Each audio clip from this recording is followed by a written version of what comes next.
जय हो गौरी माँ तेरी, जय हो देवी माँ अमर सुहागन, जय हो देवी माँ। जय हो गौरी माँ तेरी, जय हो देवी माँ अमर सुहागन, जय हो देवी माँ। हो मनवांछित वर देने वाले, रखी हो अमर सुहाग की लाली। जय हो गौरी माँ तेरी, जय हो देवी माँ अमर सुहागन, जय हो देवी माँ। प्रेम से बोली महागौरी मैया की जय, सच्चे दरबार की जय। या देवी सर्वभूतेषु महागौरी रूपेण संस्थिता, नमस्तस्यै नमस्तस्यै नमस्तस्यै नमो नमः। प्रिय दोस्तों, मैं मितु शुक्ला एसपीएम ब्लॉग में आप सभी का स्वागत करते हूँ। आज दुर्गा सप्तशती का संपूर्ण सार इस वीडियो के माध्यम से जानेंगे और साथ में ये भी जानेंगे कि माता रानी का गौरा नाम क्यों पड़ा और महाअष्टमी नवरात्रि के 9 दिन में इतना क्यों खास है, इसका क्यों इतना ज़्यादा महत्व है। तो बने रहिए मेरे साथ मेरे वीडियो में। प्लीज़ मेरी वीडियो अच्छी लगती है तो वीडियो को लाइक करेंगे, चैनल को सब्सक्राइब करेंगे, बेल आइकन को प्रेस करेंगे, जिससे मेरी वीडियो का न्यू नोटिफिकेशन सबसे पहले आप सभी के पास पहुंचे। पहले मेरे जितने भी माताएं हैं, बहनें हैं, भाई हैं, उनको नवरात्रि का ढेरों सारे बधाइयाँ एवं शुभकामनाएं। माता रानी की, महागौरी की पूर्ण कृपा आप सबों पर बना रहे। आप जहाँ रहें वहाँ खुश रहें, स्वस्थ रहें और खूब मस्त रहें। माता रानी का विशेषता 9 रूप है। माता का तो अनन्य रूप है और अनन्य रूप में पूजा होता है, लेकिन माता रानी का जो 9 रूप है सो विशेषता बहुत ही खास होता है। इन नवरात्रि के दिन में माता रानी अपने भक्त के यहाँ विराजमान रहती है। जो भक्त सच्चे हृदय से माता रानी का एक ज्योत भी जलाता है, वहाँ से माता रानी कभी नहीं जाती है। इसीलिए माता रानी को नवरात्रि के इन दिनों में 9 रूपों का विशेषता पूजा करना चाहिए और आराधना करना चाहिए और माँ से आपका जो भी कामना है उसके लिए प्रार्थना करना चाहिए। पहले दिन माता का स्वरूप है माँ शैलपुत्री का, दूसरे दिन ब्रह्मचारिणी, तीसरे दिन चंद्रघंटा, चौथे दिन कुष्मांडा, 5वें दिन स्कंद माता और 6ठे दिन कात्यायनी, 7वें दिन कालरात्रि और 9वें दिन सिद्धिदात्री। तो ये माता के विशेषता 9 रूप है। माता का जो 9 रूप है उसमें से सबसे जो महत्वपूर्ण दिन होता है सो महागौरी का होता है, क्योंकि महागौरी का इसी दिन वरदान मिला था। महाअष्टमी के दिन महादेव ने खुद प्रकट होकर के माता रानी को वरदान दिया था कि हे पार्वती, क्योंकि माता रानी महादेव को पति रूप में पाने के लिए प्रार्थना कर रही थी। घोर जंगल में, वन में जा करके सुनसान स्थान में अकेला निर्जल निराहार रह करके तपस्या कर रही थी माता रानी। माता रानी 12 वर्ष तक जल में रह करके, ठंडे का दिन में जल में रहती थी और गर्मी का दिन में अग्नि का सेवन करती थी। 12 वर्ष तक सूखे पत्ते को खा करके माता रानी तपस्या की है और 12 वर्ष तक धुआं को पी करके माता रानी ने तपस्या की थी।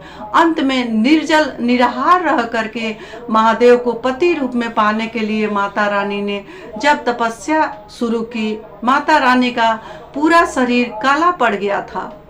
यही नवरात्रि का, शारदीय नवरात्रि का ये अष्टमी तिथि था। उसी दिन महादेव ने प्रकट होकर के मध्य रात्रि 12 बजे रात को महादेव ने प्रकट होकर के माँ पार्वती से बोले कि हे पार्वती, तुम्हारी जो भी इच्छा है सो बोलो और तुम जा करके गंगा में स्नान करो।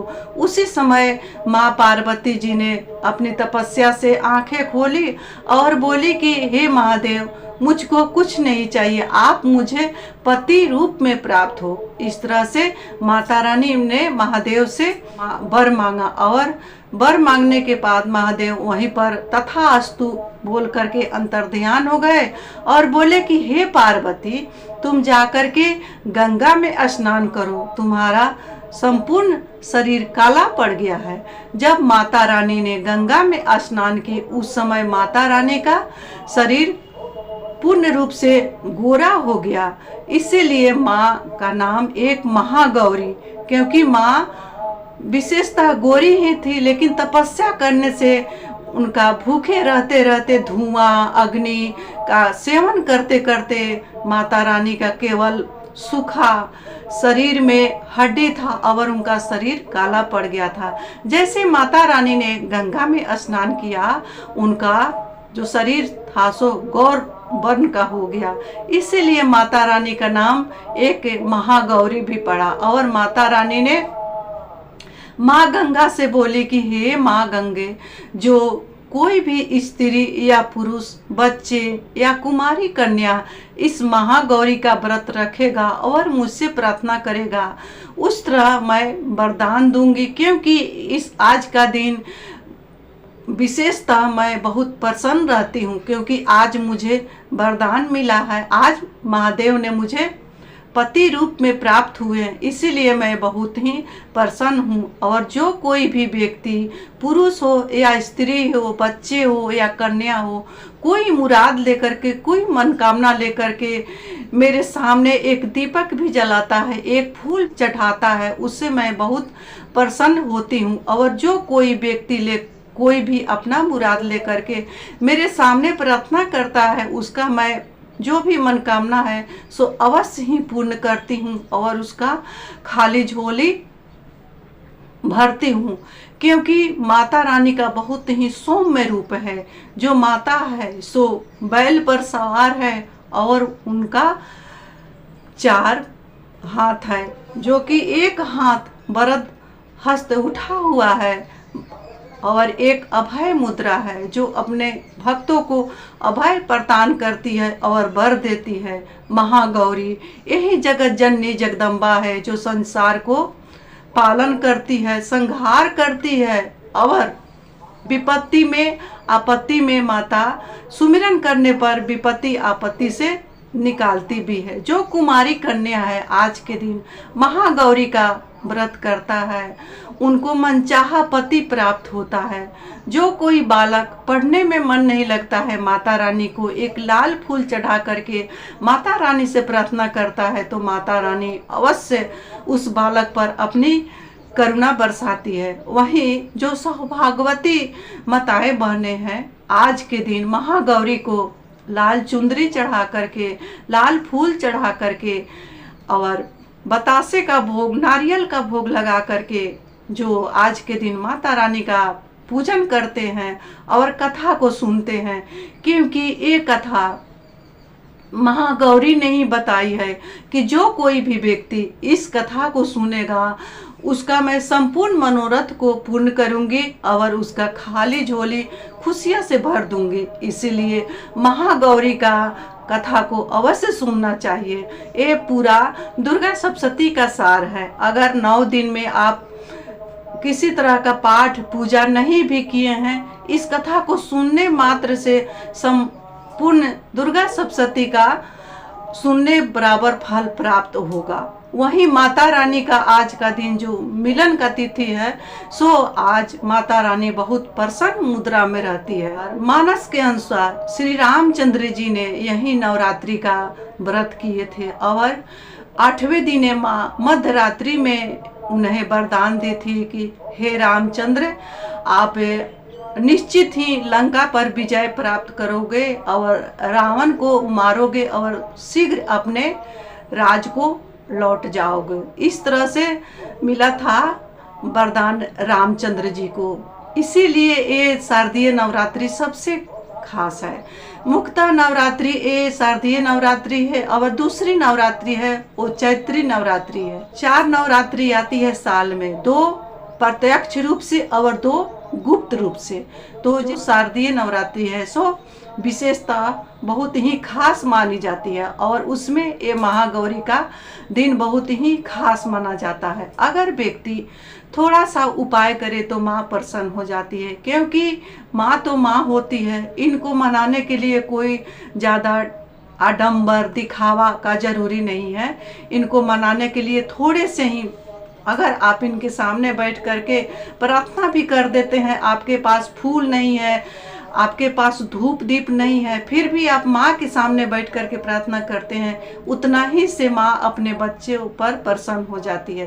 क्योंकि माँ केवल माँ शब्द से ही प्रसन्न हो जाती है, उनको कोई दिखावा आडंबर चढ़ावा का जरूरत भी नहीं है। इस तरह से अपने माँ को मनाए और अष्टमी तिथि का जो भी बहनें व्रत रखी है उनको एक उपाय अवश्य ही करना चाहिए। माँ को सिंदूर लगा करके वही सिंदूर अपने सुहाग में ठेकाए और अपने सिंदूरा में सिंदूर को माँ गौरी से आशीर्वाद लेकर के अपने सिंदूरा में अवश्य ही रखना चाहिए।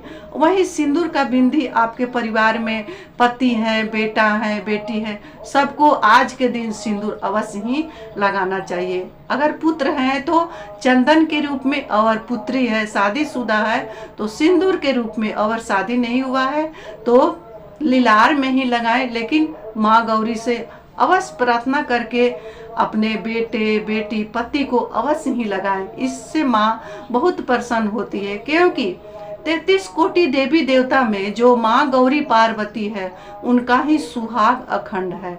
और इनकी पूजन तो खुद माता सीता ने की है, माता लक्ष्मी ने की है और माता राधा ने की है मनचाहा वर पाने के लिए। तो हम सब क्यों नहीं अपने माँ को मनाएं। प्रिय दोस्तों, इसी के साथ मैं अपने वाणी को महागौरी के चरणों में विराम दे रही हूँ। अगर ये मेरा वीडियो आप सबको अच्छा लगा होगा तो वीडियो को लाइक अवश्य करिएगा और चैनल को सब्सक्राइब अवश्य करिएगा और अच्छे अच्छे कमेंट किया करिएगा, क्योंकि लाइक और कमेंट से ही पता चलता है कि मेरा वीडियो आप सबको कैसा लगा। प्रेम से बोलिए सच्चे दरबार की जय, महागौरी मैया की।